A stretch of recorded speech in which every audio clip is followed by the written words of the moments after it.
But so far, none in the forecast. No, not for us. That does set up out over the West Coast, especially the Pacific Northwest, those atmospheric rivers, which can really inundate much of the West Coast during the winter months. In fact, the hurricane hunters actually fly those atmospheric rivers to better forecast.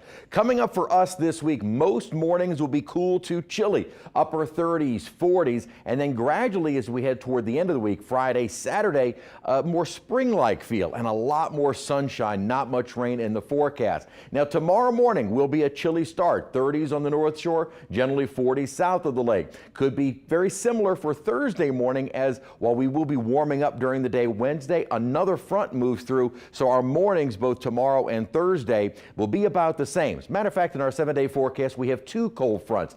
First one, not going to be a dramatic drop in temperatures. High of 68 degrees tomorrow, 62 degrees by Friday. 70s for Friday and Saturday, but temperatures at 67. That'll be early in the day as that cold front moves through. Temperatures throughout the Sunday afternoon and evening will be dropping, and then a chilly start to next week. No big up and down of our temperatures continue. As I mentioned earlier, we finally broke out into more sunshine. Had the lingering low cloudiness from Baton Rouge across the South Shore. North Shore, though, got the day started with clear skies, and that allowed the temperatures to get a little bit colder there. We're in the 40s and low 50s outside at the moment, and the dew points have kind of picked back up. They were able to lower enough to allow those temperatures to reach freezing on the North Shore.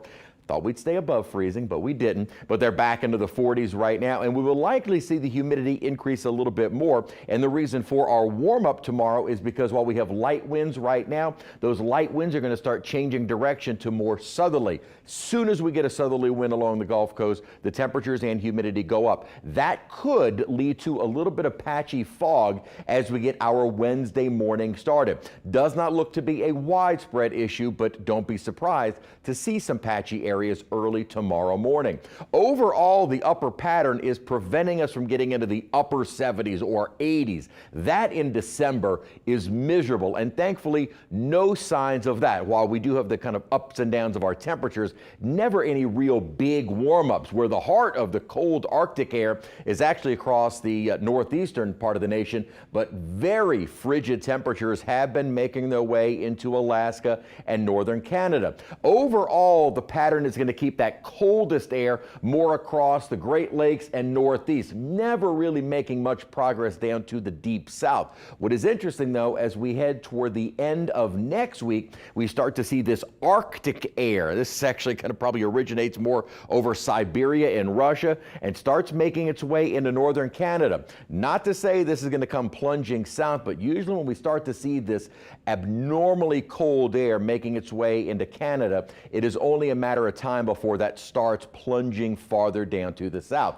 However, within the next 8 to 15 days, so almost toward, not 15 days, 15 days, almost toward Christmas Day, the temperature outlook for us is to stay warmer than average. That doesn't mean we're always going to be warm. That doesn't mean we're in the 80s. It just means above our normal high, and this is just indicating a likelihood. It also doesn't indicate every single day, just on the average, looking at that kind of 2-week forecast. Overall, though, we stay comfortable. 68 our high tomorrow, lower 60s by Thursday, more 70s, though, as we head into our Friday and Saturday, with those temperatures dropping Sunday. Chilly start to our Monday, but cool as we head into next Tuesday. All right, Chris.